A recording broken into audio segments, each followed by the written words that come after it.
Capítulo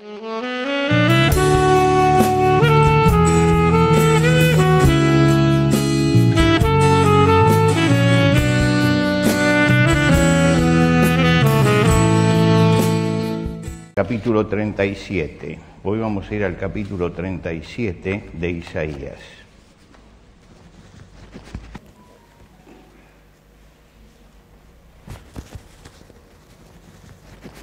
Y nos va a hablar de el rey Ezequías, que es uno de los grandes reyes del pasado.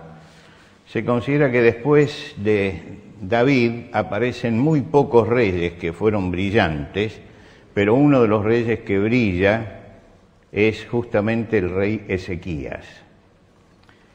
Dice: aconteció pues que cuando el rey Ezequías oyó esto, oyó las amenazas de los enemigos, rasgó sus vestidos y cubierto de cilicio vino a la casa de Jehová. Y envió a Eliaquim mayordomo, a Sebna escriba y a los ancianos de los sacerdotes, cubiertos de cilicio, al profeta Isaías, hijo de Amós, los cuales le dijeron: así ha dicho Ezequías, día de angustia, de reprensión y de blasfemia es este día, porque los hijos han llegado hasta el punto de nacer y la que da a luz no tiene fuerzas. Quizá oirá Jehová tu Dios las palabras de Rabsacés, al cual el rey de Asiria, su señor, envió para blasfemar a Dios y para vituperar con las palabras que oyó Jehová tu Dios. Eleva pues oración tú por el remanente que aún ha quedado. Vinieron pues los siervos de Ezequías a Isaías, y les dijo Isaías: diréis así a vuestro Señor: así ha dicho Jehová, no temas por las palabras que has oído, con las cuales me han blasfemado los siervos del rey de Asiria. He aquí que yo pondré en él un espíritu y oirá un rumor y volverá a su tierra, y haré que en su tierra perezca a espada. Por tanto, así dice Jehová acerca del rey de Asiria. Paso al versículo 33. Paso al versículo desde el versículo 7 al 33. Por tanto, dice así Jehová acerca del rey de Asiria: no entrará en esta ciudad ni arrojará saeta en ella. No vendrá delante de ella con escudo ni levantará contra ella baluarte. Por el camino que vino volverá y no entrará en esta ciudad, dice Jehová. Porque yo ampararé a esta ciudad para salvarla por amor de mí mismo y por amor de David mi siervo. Y salió el ángel de Jehová y mató a 185,000 en el campamento de los asirios. Y cuando se levantaron por la mañana, he aquí que todos eran cuerpos muertos. Entonces Sennacherib, rey de Asiria, se fue e hizo su morada en Nínive. Y aconteció que mientras adoraba en el templo de Nisroch, su dios, los hijos Adremelech y Sarecer lo mataron a espada y huyeron a la tierra de Ararat, y reinó en su lugar Esar-Hadón su hijo. Hasta aquí nada más en la lectura de la palabra de Dios. Isaías profetizó durante 4 reyes él estuvo profetizando. El primer rey fue el rey Usías, que fue un buen rey y terminó muy mal los últimos prácticamente 15 años de reinado, porque lo atacó un ataque de soberbia, se levantó contra Dios y contrajo la lepra. Entonces fue sacado del reino, no lo mandaron como se mandaba en general a la gente a gritar por los caminos, pero lo pusieron en una casa aparte y su hijo Jotam tuvo que tomar su lugar. Jotam fue un rey débil que siguió el camino de su padre en cuanto a la fidelidad de él, pero no supo transmitir eso al pueblo. Y entonces él fue un hombre fiel, pero resulta que el pueblo se echó a perder y él no hizo absolutamente nada. Fracasó como rey. El hijo de él, Acaz, fue desastroso, rechazó todo consejo y toda ayuda, no buscó a Dios y llevó al pueblo al último estadio de decadencia. Es decir, un pueblo que tenía que adorar a Dios y que resulta que tenía cultos a la fertilidad como todos los demás pueblos. Es decir, fue invadido por la idolatría, cosa que nos está sucediendo aún hoy a nosotros, siendo invadido por una moderna idolatría. ¿No se les escapa a ustedes, por ejemplo, que de pronto aparece en la televisión una conductora de televisión cerrando el programa y pidiéndole a la Pachamama volver la semana que viene? Y lo hizo varias veces, sin que nadie dijera absolutamente nada. Sin que nadie dijera nada. Ustedes saben lo que es la Pachamama. La Pachamama es una diosa de los indígenas andinos. Y esa diosa es diosa de la fertilidad. Y es diosa que maneja la naturaleza. Por lo tanto, ustedes habrán visto que lo que se da como testimonio es hacer un pozo en la tierra, enterrar alimentos para alimentar a la Pachamama.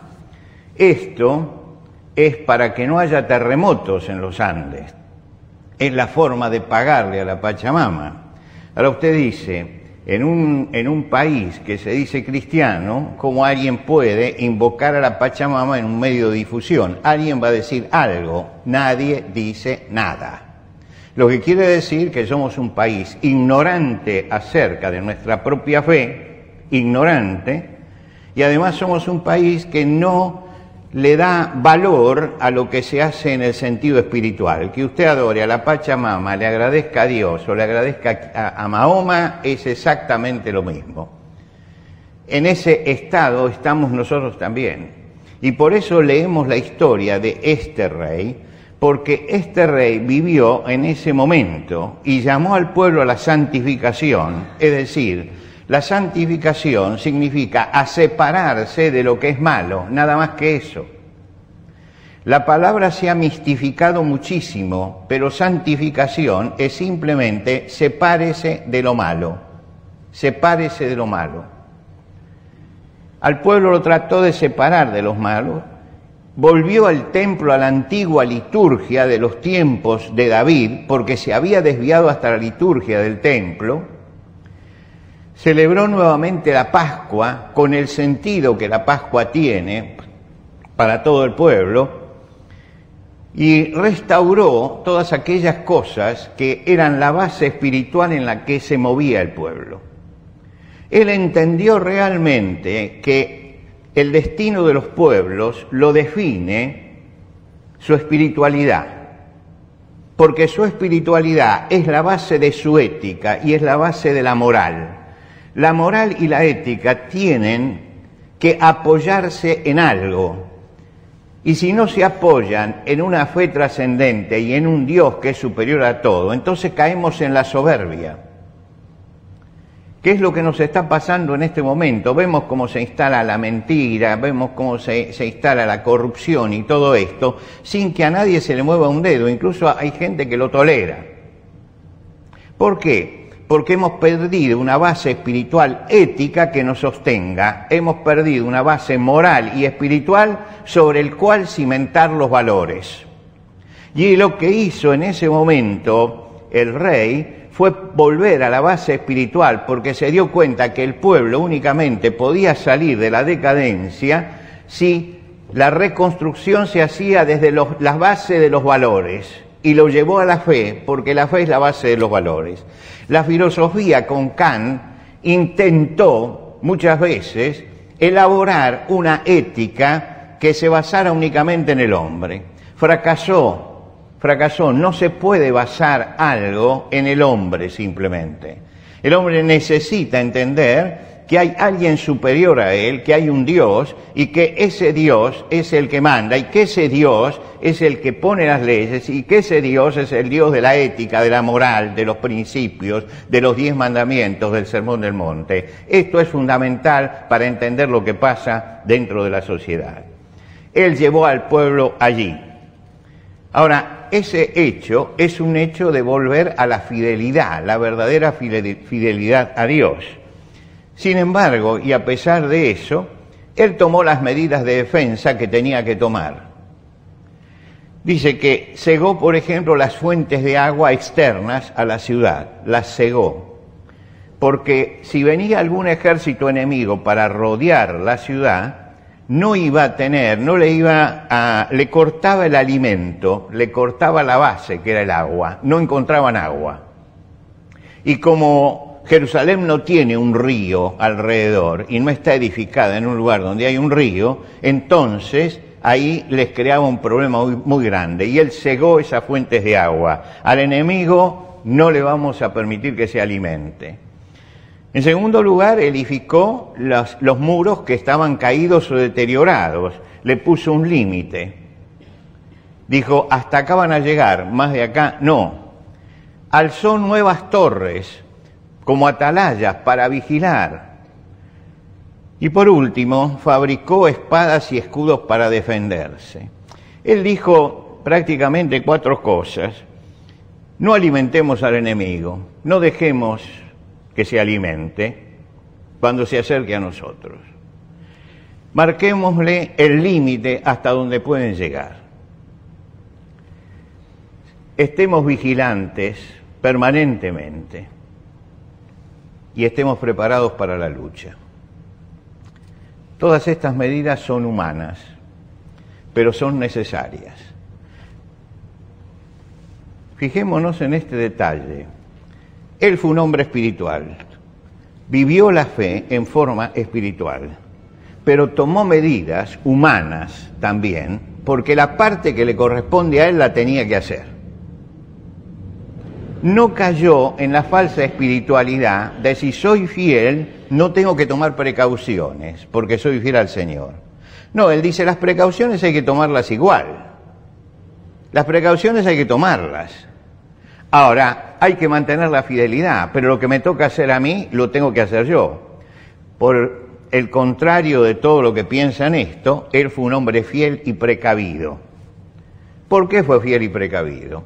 Si usted lee la historia de Ezequías en el libro de Crónicas,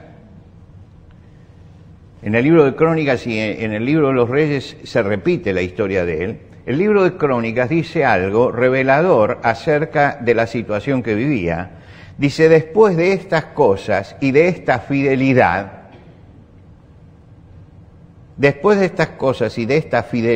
quiere decir que destaca la fidelidad del rey. Dice, vino Senaquerib, rey de los asirias, e invadió Judá. El que quiere ser fiel al Señor y se quiere mantener fiel al Señor, tan tarde o temprano va a tener embates en su vida, va a tener luchas. Él quiso ser fiel al Señor, y eso de que si usted es fiel al Señor no le va a pasar nada, no va a tener nunca problema, es un cuento chino. No tiene nada que ver con la fe cristiana. En la fe se enseña que cuando usted es fiel al Señor, también va a tener problemas, y tal vez tenga más problemas que quien no es fiel al Señor. Porque el que no es fiel al Señor se deja llevar por la corriente. En cambio, el cristiano está siempre nadando contra la corriente. Siempre el ataque para quebrar nuestra fidelidad es normal. Lo anormal es que no nos ataque eso. Siempre hay tentaciones en la vida, siempre. La fidelidad no garantiza de ninguna manera la ausencia de problemas.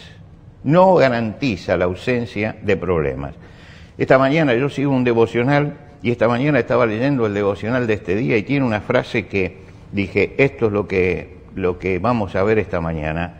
Dice el doctor Chambers en su devocional, si nunca hubiese nubes en nuestra vida, no tendríamos fe. Si nunca hubiese nubes en nuestra vida, no tendríamos fe. Pero justamente la fe es lo que nos mueve a recibir embates y a aumentarla y a acrecentarla y a mantenerla. Cuando se sintió rodeado por un ejército enemigo, comenzó una guerra de desmoralización. Sennacherib, que era un hombre de guerra, y el ejército que lo rodeaba, que era un ejército poderoso, trató de desanimar y de amedrentar a Ezequías y al pueblo. Los ataques eran sobre una sola base. Ponía en duda, quería que pusieran en duda el apoyo que tenían. ¿Qué confianza es esta en la que te apoyas? Del apoyo hemos hablado ya. La pregunta que le hacía para desmoralizarlos, el oficial que hablaba en nombre de la autoridad, era justamente esta: ¿qué confianza es esta en la que te apoyas? ¿En quién confías? Entonces, sobre esto elaboraban un discurso que lo llevaban alrededor de todas las ciudades para desmoralizar a la gente, porque la gente se asomaba en las murallas y escuchaba el discurso que recibían del otro lado. El discurso decía: en primer lugar, no tienen el poder militar que tenemos nosotros, son unos inútiles en ese sentido. Y era verdad, era verdad. No los puede ayudar otro pueblo, porque si van a Egipto, que es el único pueblo que los ayudaría, van a caer en las garras de Egipto. Y eso era verdad también. Dice, no los puede ayudar Dios. ¿Por qué? Porque ustedes derribaron los lugares altos de adoración y Dios está enojado con ustedes. Fíjense cómo mezcla la verdad con la mentira. Pero les quiere meter en la cabeza de que si el ejército enemigo está allí, la culpa es de ellos. Que al derribar la idolatría, hicieron que Dios se enojara con ellos. Y por último, le decían, desen en cuenta que Dios está con Asiria. ¿Por qué? Porque nosotros venimos conquistando pueblos y todos los conquistamos. Y no los vamos a conquistar a ustedes. Es una tarea de desmoralización profunda del pueblo la que estaban haciendo. Realmente los querían convencer de que el apoyo que tenían era un apoyo que no servía. Y todos los ataques vienen allí, es en la misma base. ¿En quién te apoyas? El apoyo es el fundamento de la persona. Es lo que me sostiene. Voy a mover esa relación que tienes con tu Dios. Voy a moverla, voy a sacudirla. Y la voy a sacudir en tal forma que sientas que el apoyo ese no te sirve y que tenés que salir y romper con esa base que es tu base de sustentación. Ahora, el avance del enemigo tuvo un límite. Llegaron hasta la muralla de la ciudad y no pudieron dar un paso más. Quiere decir que estaban en el campo, pero no pudieron entrar ni tocarlos a ellos. Ezequías, como hombre de fe, había colocado un límite. Y las murallas eran el límite que él había puesto en ese momento. El enemigo no tiene poder sobre nuestra vida, ni tiene poder sobre nosotros. No tiene ese poder. Cuando quiere tentarnos o cuando quiere actuar en nuestra vida, lo tiene que hacer con el permiso de Dios. Lean ustedes la historia de Job en el Antiguo Testamento. Cuando Satanás quiere atacar a Job, tiene que pedirle permiso a Dios para hacer eso. Y Dios dice, Job es un hombre justo, fiel, apartado del mal. Satanás dice, eso es porque lo proteges. Y le dijo, bueno, ¿lo querés tocar? Hasta acá, nada más. Hasta acá. Y le puso el límite. Dios es el que pone el límite de la tentación, no es Satanás. y somos nosotros los que tenemos que reaccionar. En el Nuevo Testamento, el Señor le dijo a Pedro, frente a la cruz, Simón, he aquí Satanás os ha pedido para zarandearos como trigo. Satanás os ha pedido, es decir, no los podía tocar. Pero lo está dejando actuar a Satanás, porque eso fortalece la fe y mide la fe y mide la firmeza espiritual de la persona. No estaríamos firmes espiritualmente si no tuviéramos ataques, pero la firmeza está en que viene el ataque y uno se mantenga firme en ese momento. Entonces, Dios permite ciertas cosas. ¿Por qué? Porque si Dios no permitiera nubes en nuestra vida, si no permitiera esas nubes, nuestra fe sería floja. Pero Dios permite esto.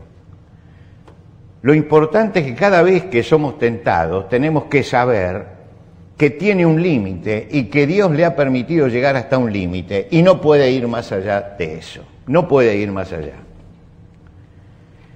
Esta protección la describe varias veces David en los Salmos. Tú, Jehová, eres escudo alrededor de mí, escudo alrededor de mí, mi gloria y el que levanta mi cabeza. O cuando dice, el ángel de Jehová acampa alrededor de los que le temen y los defiende. ¿Y el ángel de Jehová qué es? Es la presencia visible de Dios alrededor de ellos.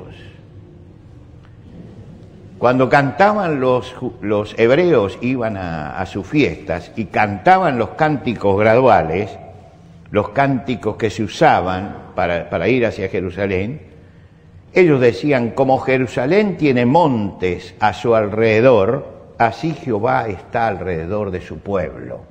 Fíjense que en todos lados está diciendo, el Señor nos está protegiendo. El objetivo del enemigo en aquel momento fue destruir el fundamento de Ezequías, hacer temblar al pueblo detrás de Ezequías. Y Ezequías sabía que él no podía contra ese ejército, que esa fuerza era superior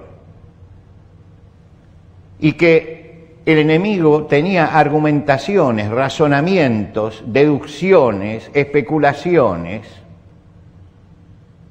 y que él tenía que no escuchar eso, sino escuchar la voz de Dios y de su fe, porque si no era envuelto en el razonamiento de la sociedad.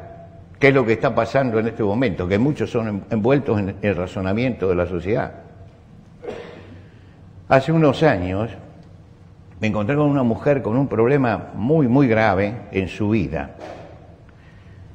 No podía solucionar ese problema y fue a una iglesia, justamente. Y, bueno, la persona que la aconsejó en esa iglesia le dice que era una iglesia evangélica, le dice, bueno, lo que pasa es que usted tiene una maldición hereditaria. ¿Qué es eso? Sí, dice, tiene una maldición, porque seguramente alguno en su familia hizo en el pasado un pacto con Satanás, y eso es lo que le afecta ahora. Por lo tanto, usted está bajo maldición.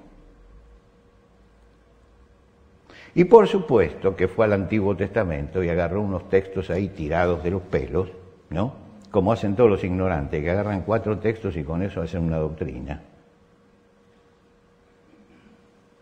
Porque el pecado de los padres resonará en los hijos y todo lo demás, y sostenía todas estas cosas.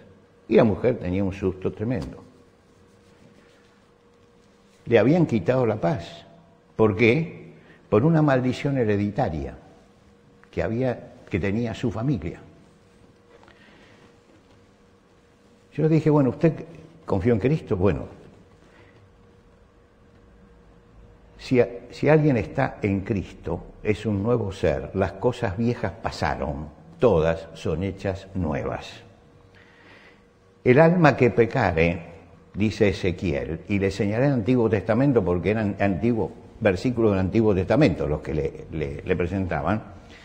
El alma que pecare esa morirá. El Hijo no llevará el pecado del Padre, ni el Padre llevará el pecado del Hijo. Cada uno pegará por su propio pecado. Que su familia haya hecho lo que haya hecho y haya entregado es un problema de ellos, no es un problema suyo. El apóstol Pablo dice en los Gálatas: Cristo nos redimió de la maldición de la ley, hecho por nosotros maldición. Que hay una maldición allí, pues Cristo lo redimió de toda maldición, si es que la hubiera. Yo no creo ni siquiera que la hubiera. Creo que la mente afiebrada de esta gente estaba diciéndole eso y le había quitado la paz a una mujer que había entregado su vida a Cristo, pero resulta que estaba desorientada en ese momento y alguien le hizo perder todavía más el rumbo. Pues quien le hace perder el rumbo lo tendrá que pagar delante de Dios por lo que hizo. Pero tenemos que entender que muchas veces pasa eso, que estamos amenazados por falsas ideas que quieren ser bíblicas y que la manejan los ignorantes únicamente. ¿Cuál fue la actitud de Ezequías? Primero, aconteció que cuando el rey Ezequías oyó esto, rasgó sus vestidos, se cubrió con las vestiduras de duelo, el cilicio, y vino a la casa del Señor. El cilicio no tiene nada que ver con lo que se llama cilicio, por allí, de esos cinturones con pinches de alambre de púa. A eso se le llama cilicio, ustedes saben, no es eso, es una vestidura rústica con la que se mostraba el duelo. Eso era el cilicio. Quiere decir que él se presentó delante de Dios, no contestó argumentos, no contestó razonamientos, ni elucubraciones. ¿Por qué? Porque es en vano, no se gana nada. Revise usted lo que hablamos el domingo pasado. El estúpido moral va a ser estúpido moral siempre. No discuta con el estúpido moral. Porque no razona. No razona. Entonces él le está diciendo a Dios: pasa esto, pero no le contesta nada al oficial que viene y grita y los que gritan en la muralla. El apóstol Pablo, cuando escribe la primera carta a los Corintios, le dice a los cristianos, segunda carta a los Corintios, porque aunque andamos en la carne, no militamos según la carne, porque las armas de nuestra milicia no son carnales, sino poderosas en Dios para destrucción de fortalezas. Es decir, aunque estamos en la carne, estamos acá todavía, no militamos de acuerdo a las leyes de abajo, sino a las leyes de arriba. ¿Por qué? Porque las armas de nuestra milicia no son carnales. Si hubiera contestado, las armas que hubiera usado Ezequías en ese momento hubieran sido carnales. No entró en el juego, usó el arma espiritual. ¿Y el arma espiritual cuál era? Presentémonos delante de Dios porque esto ya está jugado.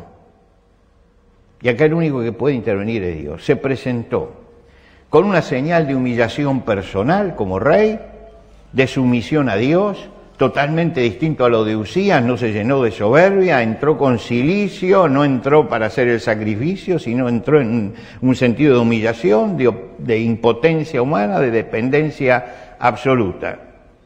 Y tomó, dice Ezequías, las cartas de mano de los embajadores, después que las hubo leído, la amenaza por escrito del enemigo, subió a la casa de Jehová y las extendió delante de Dios. Y dijo: esto es lo que nos está pasando. Esto es lo que nos está pasando.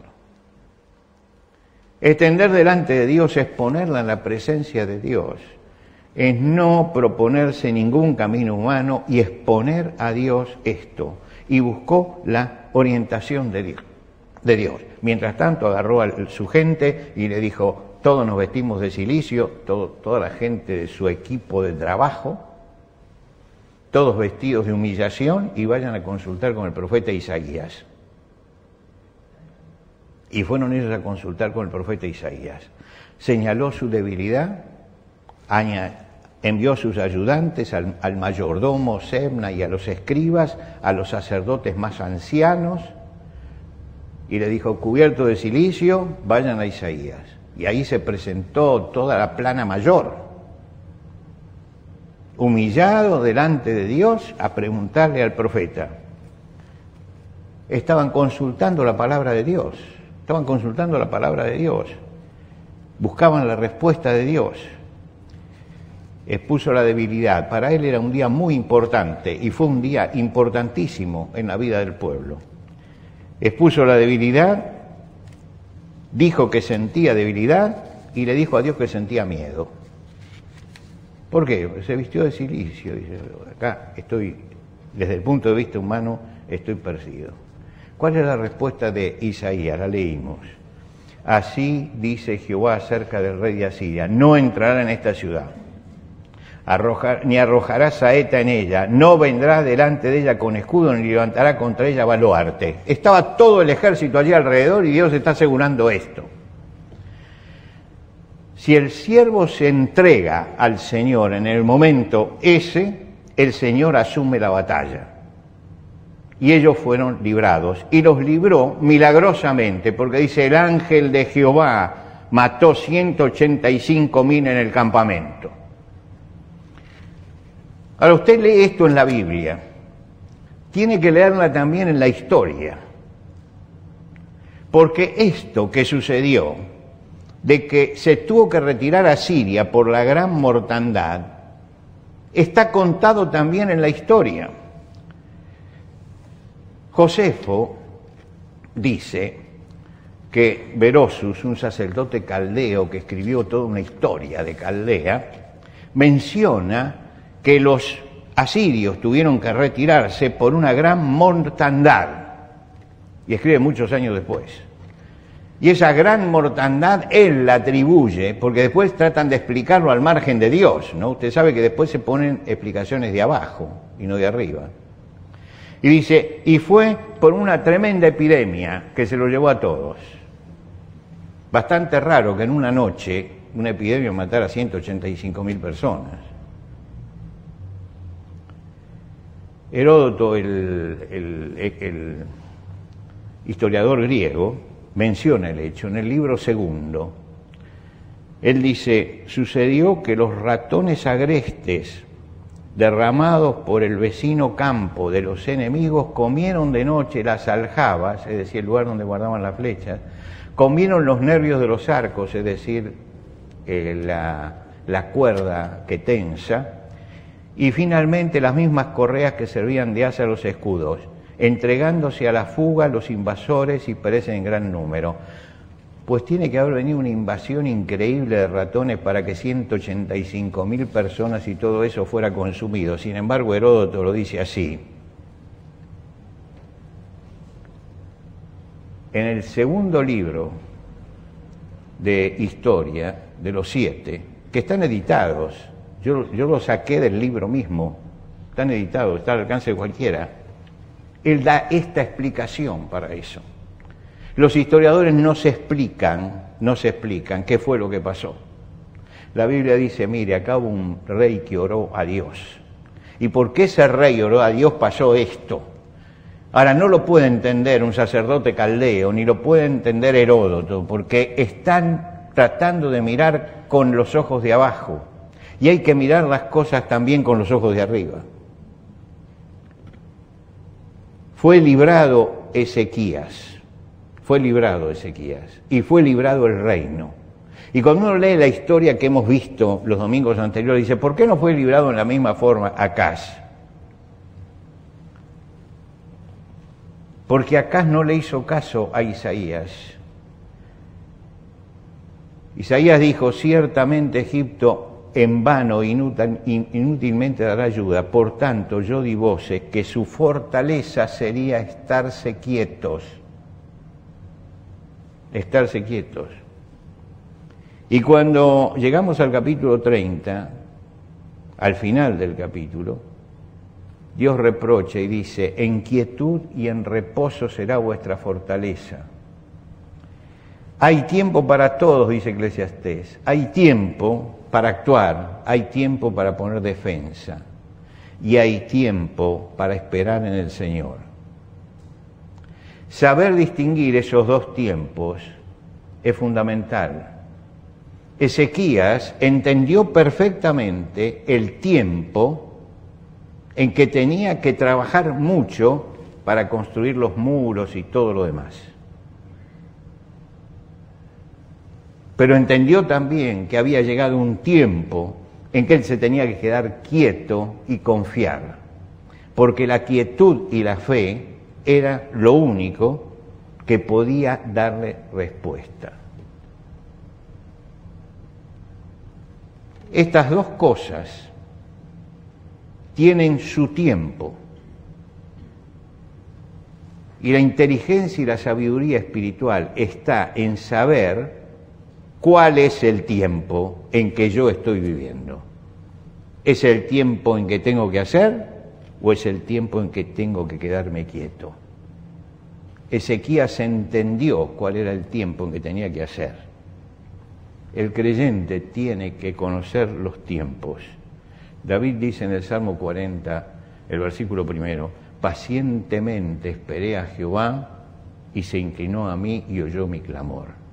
Pacientemente esperé a Jehová. ¿Por qué?